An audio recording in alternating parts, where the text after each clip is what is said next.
So welcome to the third meeting of our short seminar.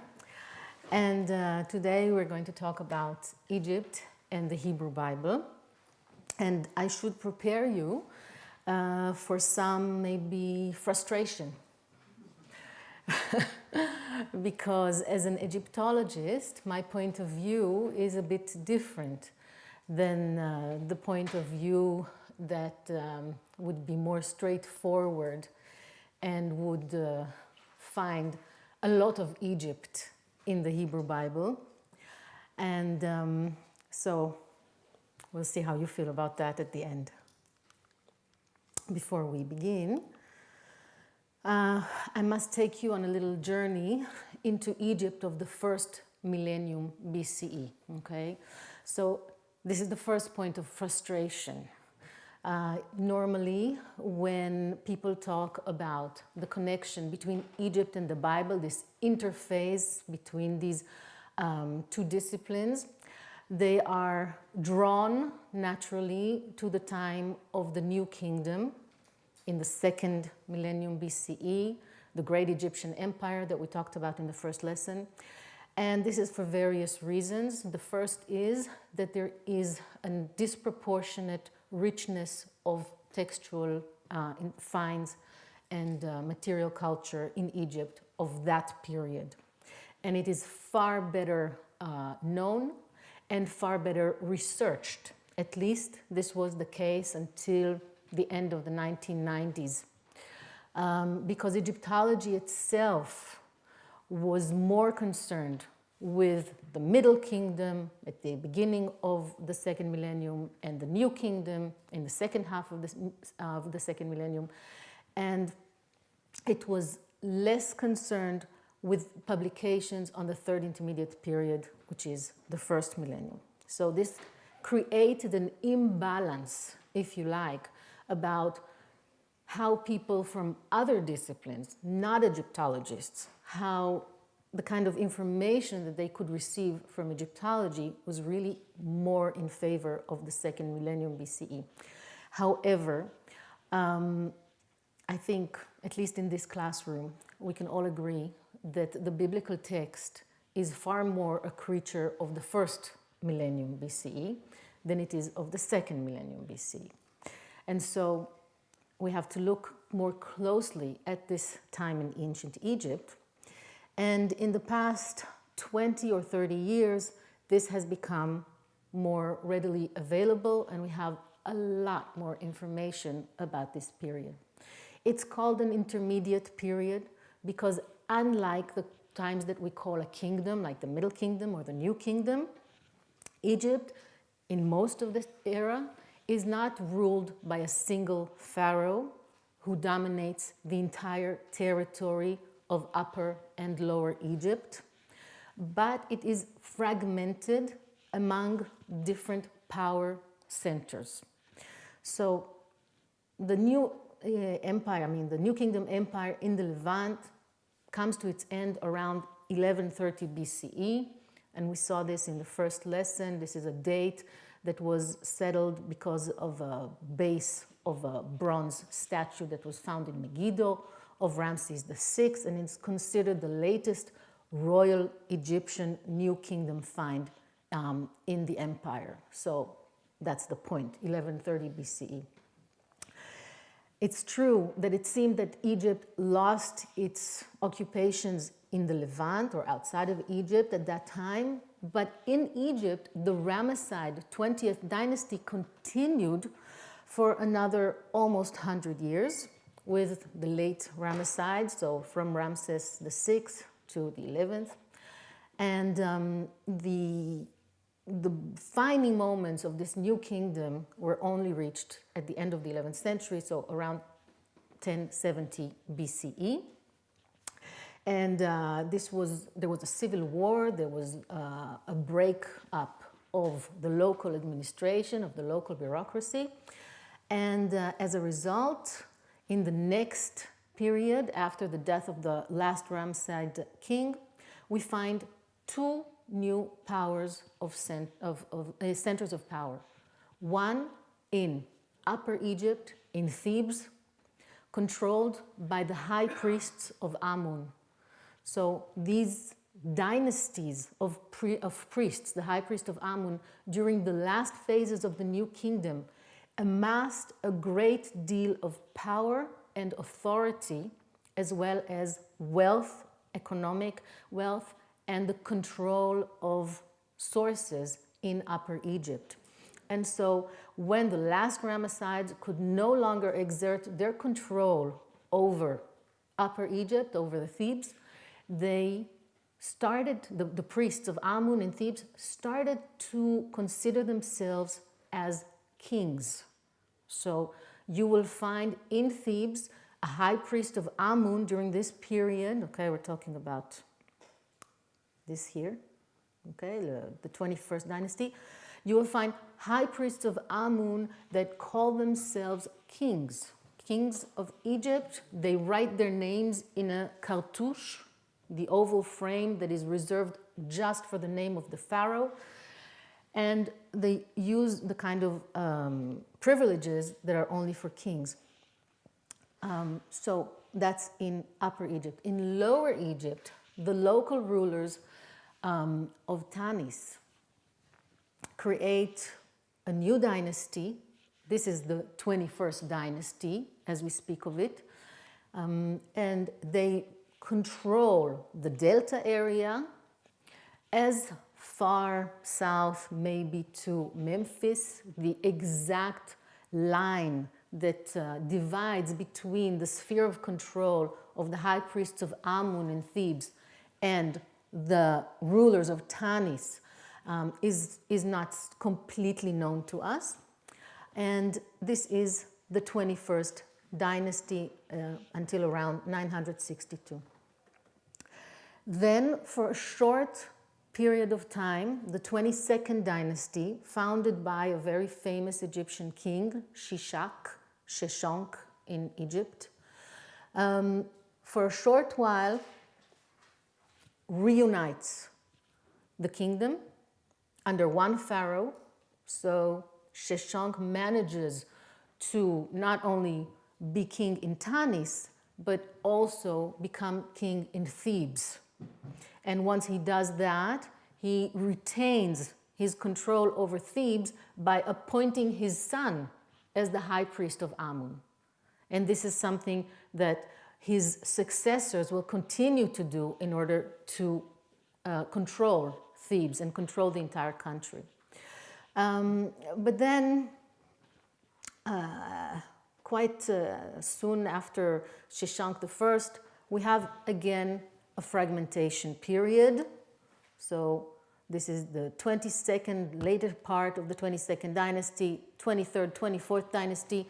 These are dynasties who are ruling at the same time. So there are parallel dynasties in different parts of the country, in the Delta, in Middle Egypt, and in Upper Egypt.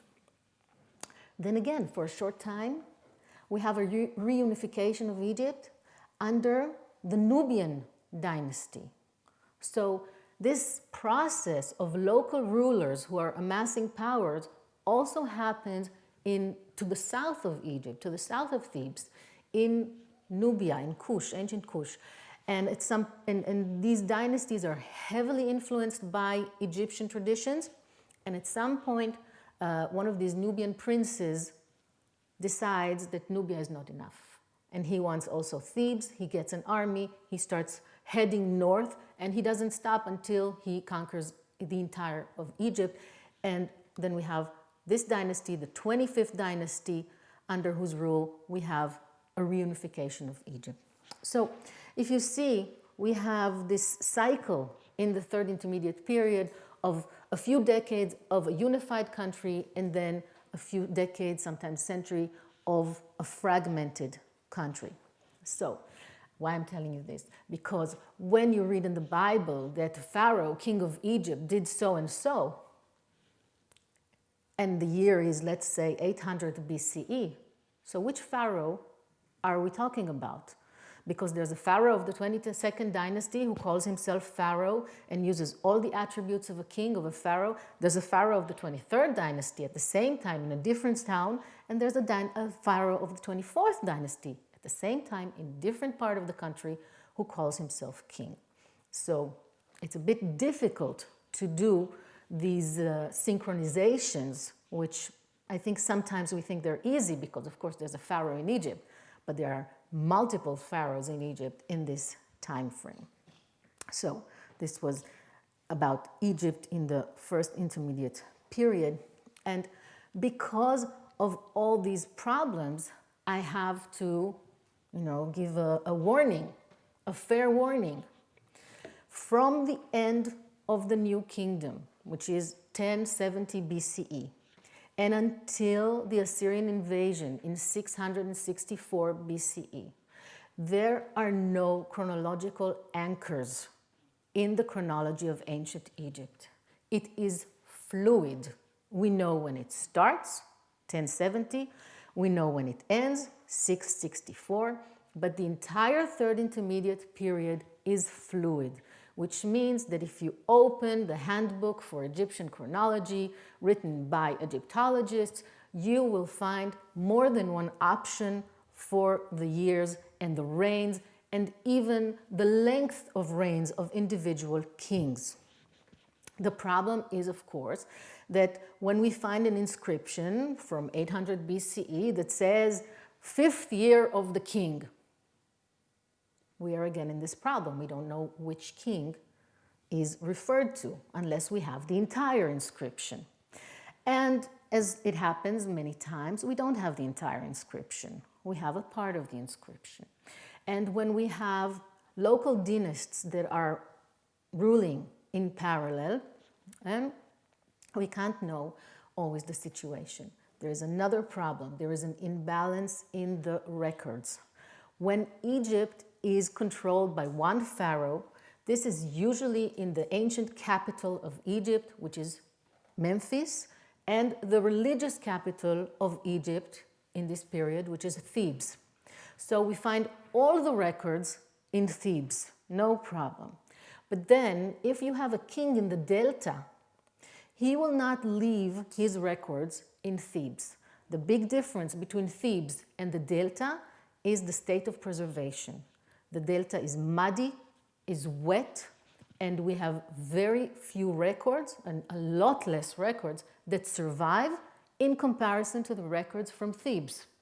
So, for example, in the early 21st dynasty, we have an imbalance. We know a lot about the high priests of Amun in Thebes, and we know much less about the kings of the 21st dynasty in Tanis. And, well, it's not because they were less important, as we can see from the necropolis in a moment. It's because we have a problem of preservation of records. So if someone is saying, the 21st dynasty in Thebes was a very weak dynasty and they didn't have a lot of activities and a lot of monumental structures and a lot of projects, well, not necessarily. It's just that we don't have the same preservation, okay? I am using the chronology of Thomas Schneider in his contribution from 2010 in Egypt and the Levant. There are other options as well, which you can find there, but we need some kind of framework to work with. So just a little bit more about the 21st dynasty. As I said, in Upper Egypt, the dynasty is centered in Thebes. It's a dynasty of high priests of Amun in the temple of Karnak, and they represent themselves as doing everything that an Egyptian king does. So if you go to Karnak and you see the reliefs of Herihor in the temple of Khonsu in Karnak, you will see the representations of an Egyptian pharaoh with all that it means. So it's the Egyptian pharaoh who gives tribute, who gives offerings to the gods. So this is Herihor doing this in these representations. He will have all the regalia, so the pharaoh's special crown, and so on and so forth. And the years will be counted according to his reign. Okay, so the 5th year of his reign, if you are in Thebes, it's probably the 5th year of Jericho and not the 5th year of a king in Tanis. At the same time in Tanis, these kings are doing exactly the same, including building a new Amun temple instead of the one that they don't have in Thebes. So the Amun cult is just as strong in the Tanite region as it is in Thebes. And again, we have considerably less sources, but we do have the royal necropolis in Tanis. And this is one of the most impressive necropolis that we have. It was a very famous book and exhibition, Tanis, L'Or de Pharaon. And all you have to do is just go to the Louvre. I just took this beautiful little picture a few days ago in the Louvre. They had the richness and the resources and the way to get the resources and the know-how and the workshops of any royal dynasty in Egypt. It's a mistake to look at this 21st dynasty and say, yes, it's after the empire and, they were totally different in their appearance. They were not.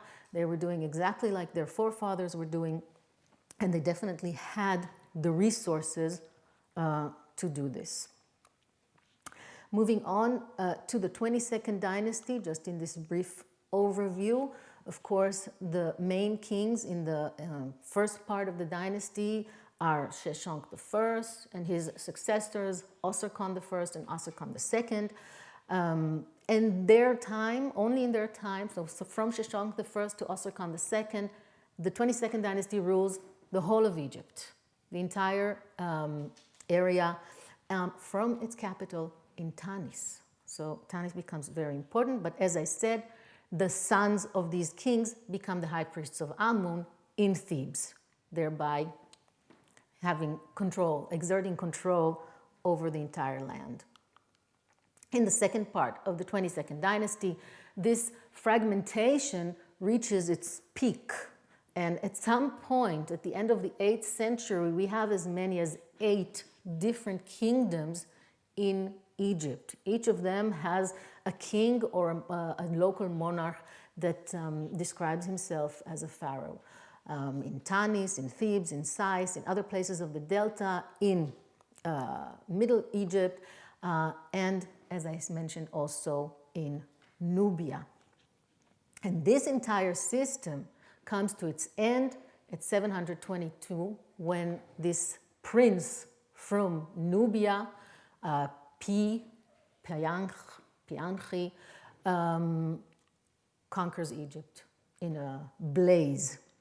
And his successors become the Kushite kings of Egypt, and Egypt is reunited, and they reset the capital in Memphis. So they are going back to ancient times before the 21st dynasty. This is a big part of this looking at the past of the 25th dynasty, which is also going to be in the 26th dynasty. And this concludes the third intermediate period, the Kushite dynasty. It will conclude in 664 with the invasion of the Assyrians into Egypt, and that will start what we call the late period, and we will talk a little bit also about the late period. Okay, so of course now we can go back a little bit to Egypt in the Bible, now that we know a little bit about the first millennium, the milieu, the Egyptian milieu of the biblical text. There are many, many references to Egypt in the Bible, of course. We discussed this a few times, more than 600, and we won't go over all of them today. I hope you agree. So I just picked a few case studies to give you the state of research and how it is viewed, okay? In the Pentateuch, we have a few important mentions. The one in Genesis 10 is actually the first time that Egypt is acknowledged if we go by the order of the books in the Bible, which is obviously not necessarily the order of the historical part. And here we talk about Egypt being the son of Ham, and in the Table of Nations. Then, shortly after, we come to the story of Abraham and Sarai as they descend to Egypt. And this story, in a very contradictory way to the Exodus, is a kind of a good story. I mean, you know, they are in Egypt. It's okay. No one says that it's not allowed to go to Egypt. And if they suffer because, if you remember the story, yeah, Abraham says that Sarai was his sister and not his wife. So this was his problem. And the minute that this becomes evident to the Pharaoh lets them go. So this is a very positive perspective on the Egyptian king. And this may be positive, a thought about Egypt is also in the Table of Nations, okay? We don't have here a kind of blackening of Egypt as we see in later prophets. Then we have another very positive story about Egypt, the Joseph story, which is a thing of its own. We'll discuss it a little bit at length. And then, of course, we have the big contradiction, the story of the Exodus, which completely changes the perspective on Egypt, and Egypt becomes this really terrible, terrible, terrible monster in the Hebrew text. The other group that I would like to start discussing today is from the Solomon stories, from just the beginning of the United Monarchy. And this is a theme that we will continue also into the next lesson, because we will talk about Sheshank. So we have a few stories here in this story of Solomon, okay? He's marrying the daughter of the Pharaoh, very exotic. We hear that the Pharaoh captured the city of Gezer and gave it to his daughter, the wife of Solomon. We hear that Egypt is also a place of refuge.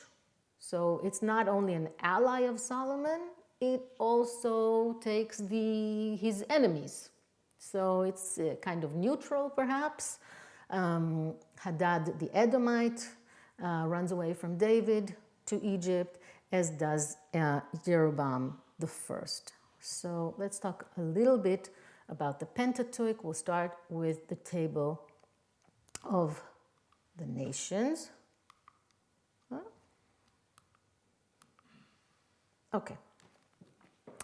So the Table of Nations is very interesting because it talks about the children of Ham, Shem, and Yefet.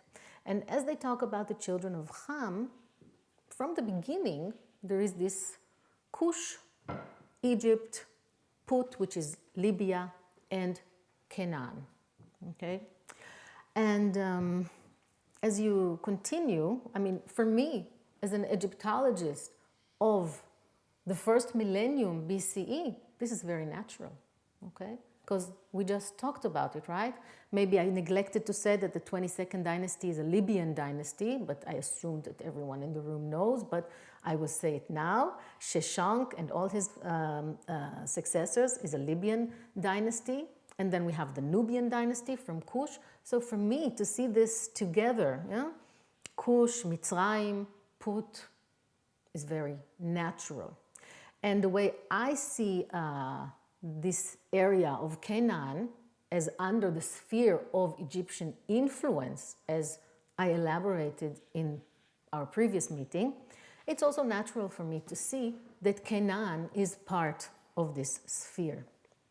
And then it continues, again, in a very interesting phase, to tell us that the sons of Cush are so-and-so, and among these so-and-sos, all these, strange names that, again, are very much Cushite names, we have one Sabetka or Shabbatka.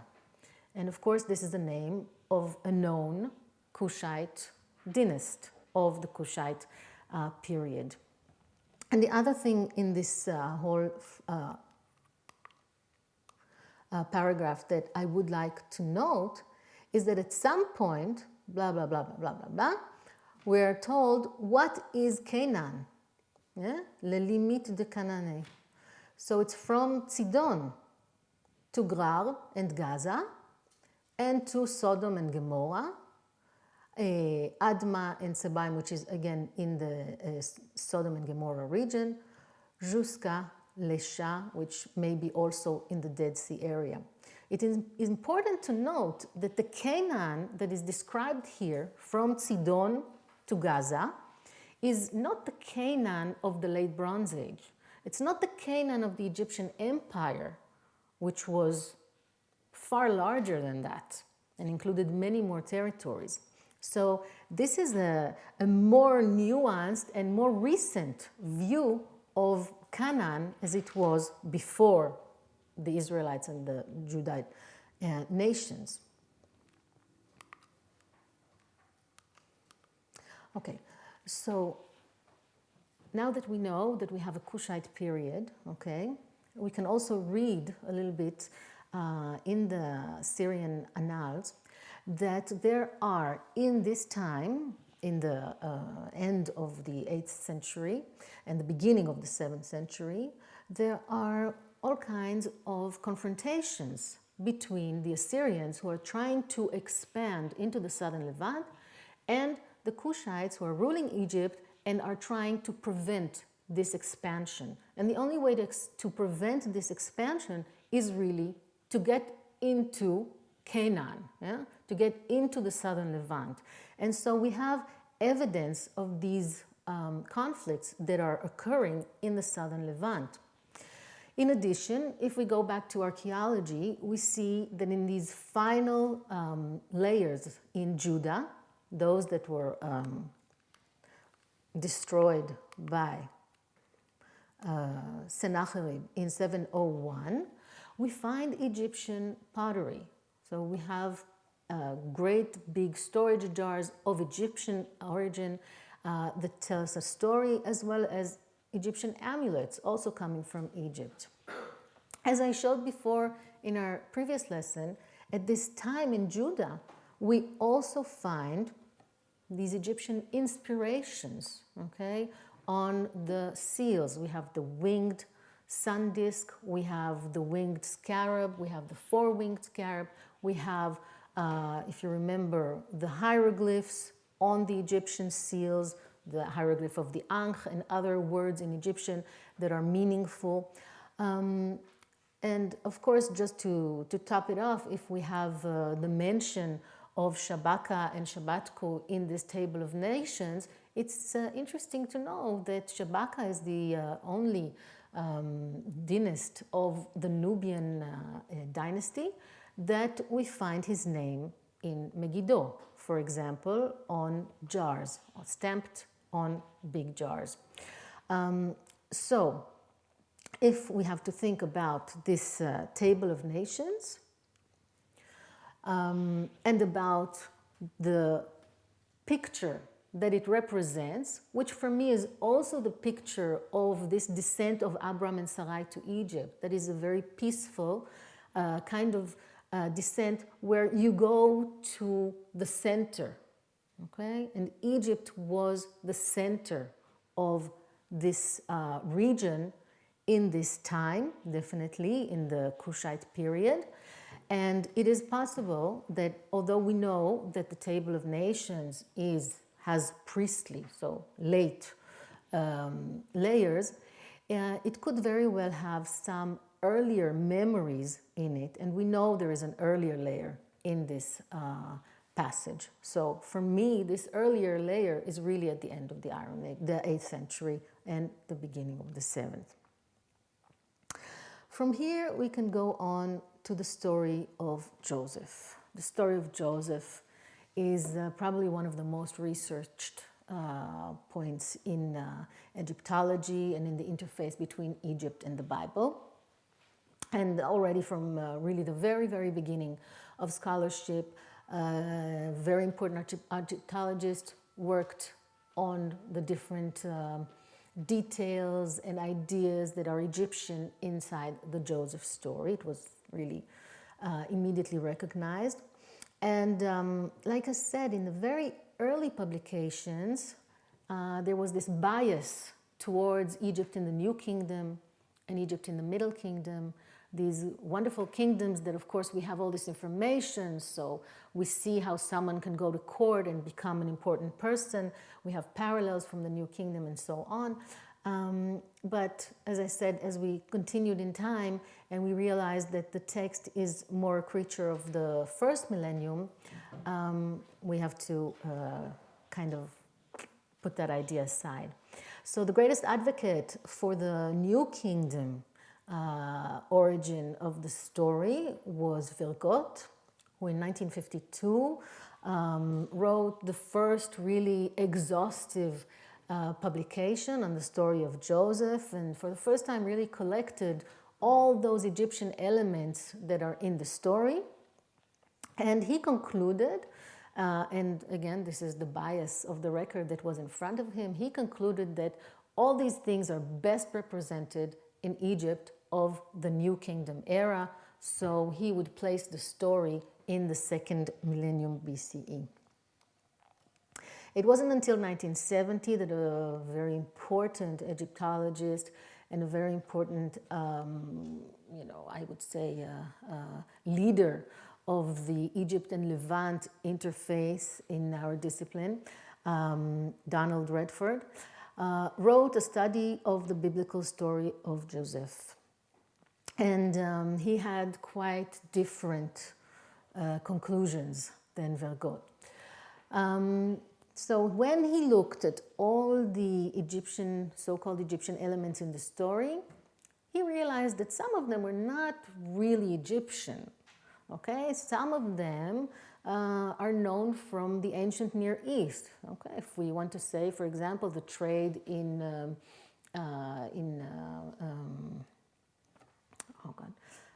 épices, spices. Thank you, Eitan. The trade in spices is not only an Egyptian, right, thing. It happens in the ancient Near East. We don't have to look at it as an Egyptian thing. And he also noticed that the things that you can pinpoint, which is the names that appear in the story, and the titles that are Egyptian, are really more relevant to the 7th century BCE, to the Scythe period. And he placed the story in that date. So let's look a little bit at those details that he picked from the Joseph story. So like we said, the spice trade, which he could find evidence in Egypt from the 7th century before BCE. But he said, it's also something that happens not in Egypt. It doesn't necessarily have to be an Egyptian point.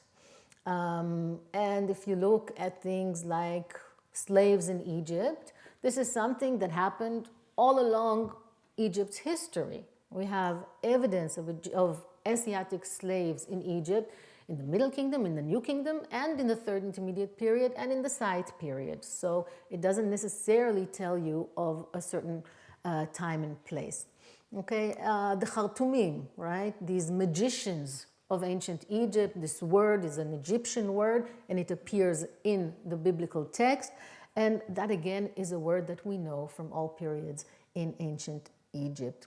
Some of the things he found were quite late, right? So, for example, this idea of cows representing years was something that he could find parallels to only in later Ptolemaic period. So we are already going quite down the line with the ability to date this story. Again, the same with the day, the birthday of the king. He could not find evidence that was earlier than the Hellenistic period. And of course, this is also something that exists in other cultures. The 7 years of hunger as a motif in Egyptian texts. It appears in the Ptolemaic period, although since Redford's publication, we now know from a publication by Bernd Schipper that it already existed in Egypt a few centuries earlier, and we will get to that in a minute.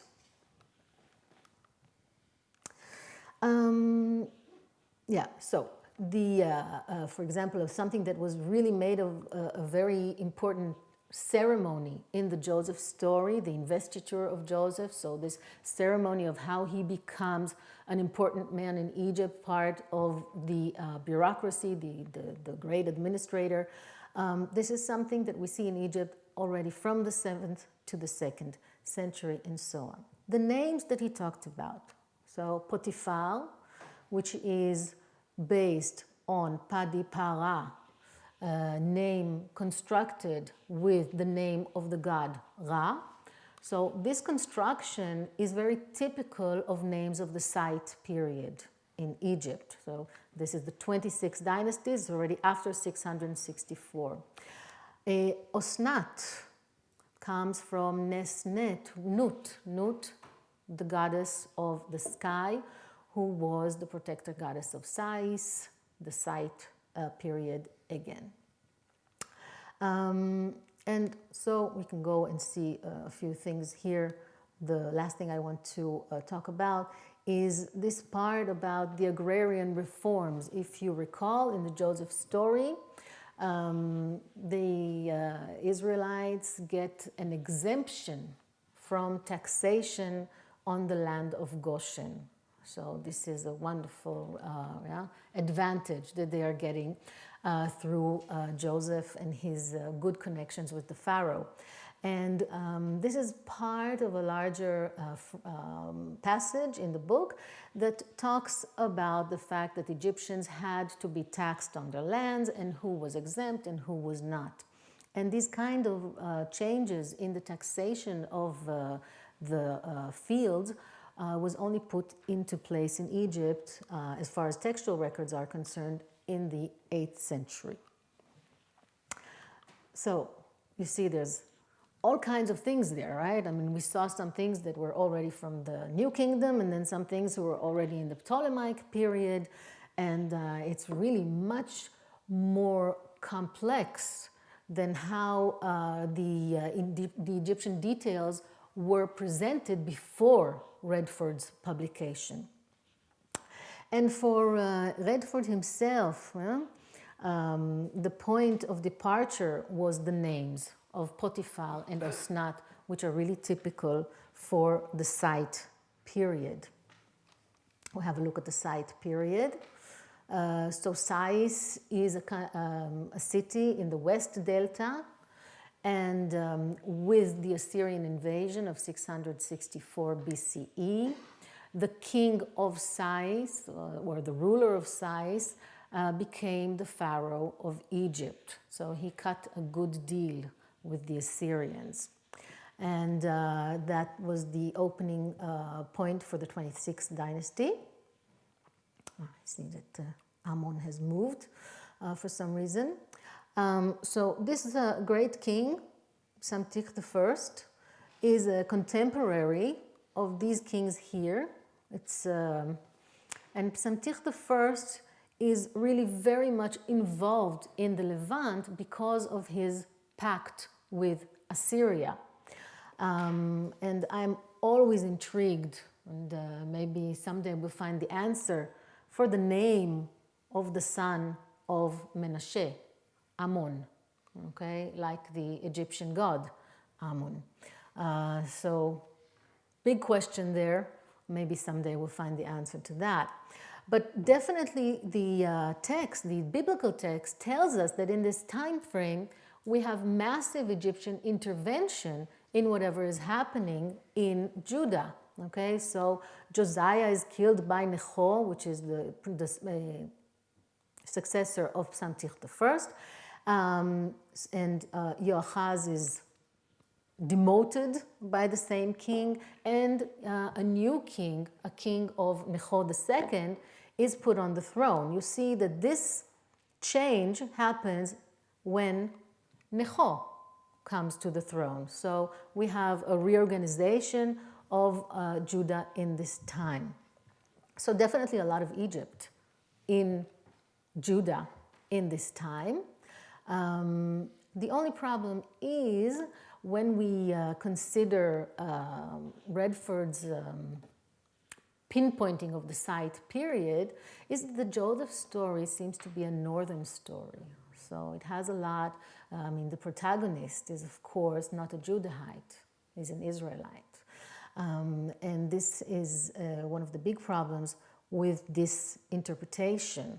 And of course there are several theories on how to solve it, but they are still theories. The site period, if I just give you a little bit more insight into how it is happening in the Levant in the 7th century, is a very strong intervention. We find the seals of Psamtich all over the country, mainly in coastal sites. We find in Ashdod things like this. This is not from Ashdod. This is a real beautiful Egyptian New Year bottle. But in Ashdod, we have quite a few of these. And these are really Egyptian things that you bring for the new year. And this is the Shana Tova, okay, present that you bring. And we find quite a few of those in Ashdod in this layer of the 7th century.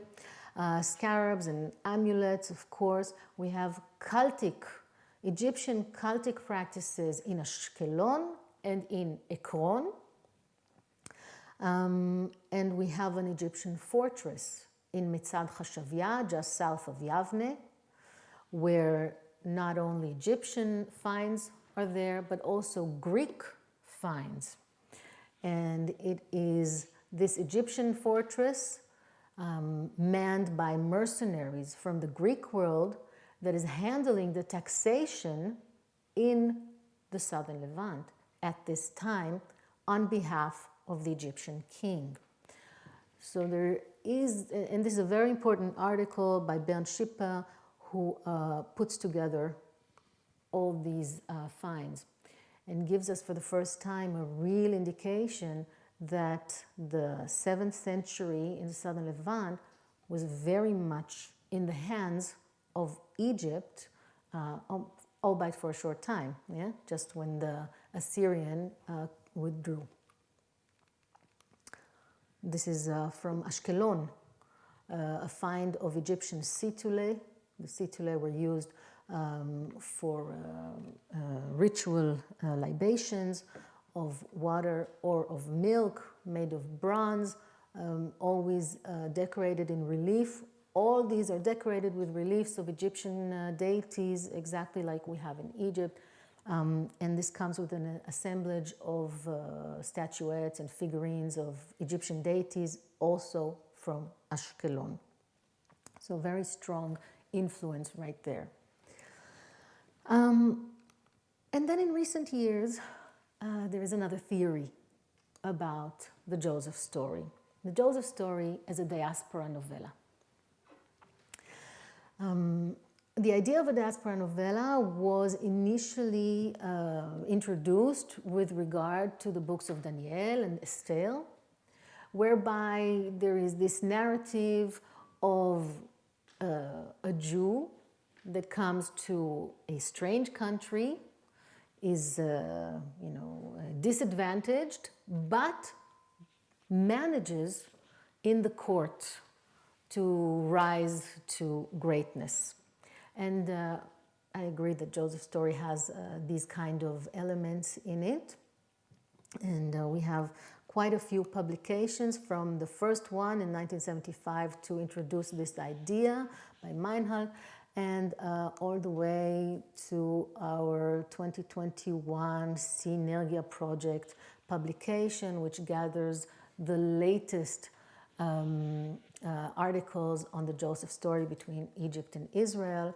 And this is really the furthest that I think we got in this idea of a diaspora novella. I see that there are some differences between Esther and Daniel and the story of Joseph. I definitely think that Daniel and Esther knew a lot more about the court than Joseph did. In Daniel, we have the name of the king. Of course, in Joseph, it is only the king of Egypt, Pharaoh. We have in Daniel and Esther the name of functionaries, as we do here, Potiphar, the great priest of On, Heliopolis, the sun god Re temple. And we have another Potiphar, which is Saris of Pharaoh. But we don't have, in Joseph, is a localization beyond Egypt, which in Daniel and Esther, we know we are in a specific place. And this very general kind of Egypt in Joseph is troublesome when we think about the diaspora novella, because which is this diaspora? Where is it? Egypt is a huge, huge country. And if we have no choice but to look for diaspora in Egypt if we want to present such an idea of a diaspora novella. And the first thing that comes to mind is, of course, Jeremiah admonishing the refugees from Judah who go to live in Egypt, in Migdol, Tachpenes, Nof, which is Memphis, and Patros, which is a general name for Upper Egypt, the southern country. And in a very interesting article by Aaron Meyer from 2002, he did the opposite of what we all do. We always look for Egyptian pottery in the Levant. He went to look for Levantine pottery in Egypt. And what do you know? He found it because in Egypt, in the especially in the excavations of the 19th century and early 20th century, pottery was treated in a kind of cursory manner. So, you know, you have these beautiful inscriptions and beautiful artifacts, and there's so much to do with all these finds. So at the end, the pottery is listed in these big plates of pottery, and, you know, sometime maybe we will talk about them. And so Aaron Meyer went back to these excavation reports and really could pinpoint and tell where is Palestinian pottery. And it wasn't only Palestinian pottery, it was specifically at some places Judean pottery. So in Israel and Judah, they don't have the exact same assemblages in the 8th and 7th century. There's a regionality. And so in a few places, you could also find this juglet, for example, which is a Judean juglet, locally produced. So it's not imported from Judea. It is made in Egypt according to a Judean typology. So I bring you back to the first lesson when we talked about the empire of Egypt in the Levant in the 2nd millennium BCE. And we asked the question, how do we know that there were Egyptians in Canaan? And one of the answers was, there is locally made Egyptian pottery that is not this special Egyptian pottery, but just kitchenware, okay? Something that you use for everyday use, and you want it to be the same as what you have at home. So this could be the first traces of this diaspora in the 7th century. And Mumford in 2013, excavating in Tel Tabila in the Delta, also found this pottery. So it's interesting always in archaeology, once someone pinpoints to the fact that you have Judean pottery in Egypt, then all the excavators start to find it in their excavations because they know what they're looking for, okay? So it's very important. And, but in fact, the most prominent evidence for a Jewish diaspora in Egypt comes a little bit later from the island of Elephantine. Oh my God, I'm running out of time. So in Elephantine, we have the archives of the Jewish community colony of Jewish mercenaries, and they are together with Greeks and Arameans and Egyptians and Syrians and all these kind of different ethnicities. And this community really has some things in common with what we see in Joseph, in the sense that they are inclusive towards other religions. Okay, they're not like Joseph, of course, is marrying a non-Jewish wife, and they are immersed in the Egyptian culture, just as Joseph and his sons are. But at the same time, they worship Yahweh in their temple, and they have their problems with the priests of Chnum, also in Elephantine, and this is described in the archive. And this trouble at the end causes the temple of Yahweh to be destroyed by a royal decree. And this could be some point of tension, of stress, that could be the motivator for a diaspora novella, of how you can actually succeed in Egypt even though you have these problems. So at the end, you notice that we had the very beginning of the Hebrew Bible, the first sections in Genesis, and we arrived already to the 4th century BCE. So the earliest in the book and the latest almost in the first millennium. And we'll just take a moment to look at this other story of Solomon and his Pharaoh. So we are in the book of Kings. We read this before. And here we are doing, well, one kind of biblical Egyptology. Solomon, according to the biblical historiography, is about 1000 BCE.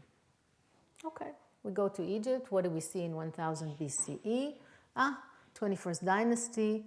We have a king called Siamun.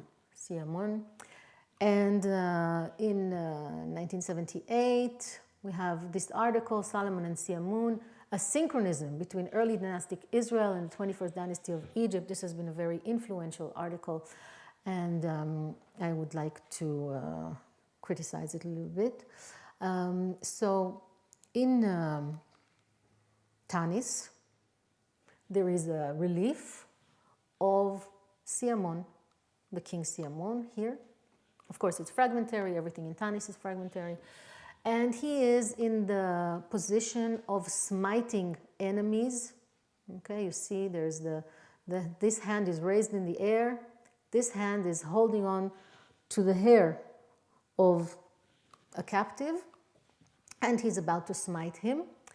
And this captive carries this kind of weapon. It is a double axe. And now we have to say something important. We don't have the relief anymore. We only have the drawing. So we cannot check today what exactly is happening here. It's lost. But this was perceived to be an Aegean-sourced axe, and therefore a Philistine enemy.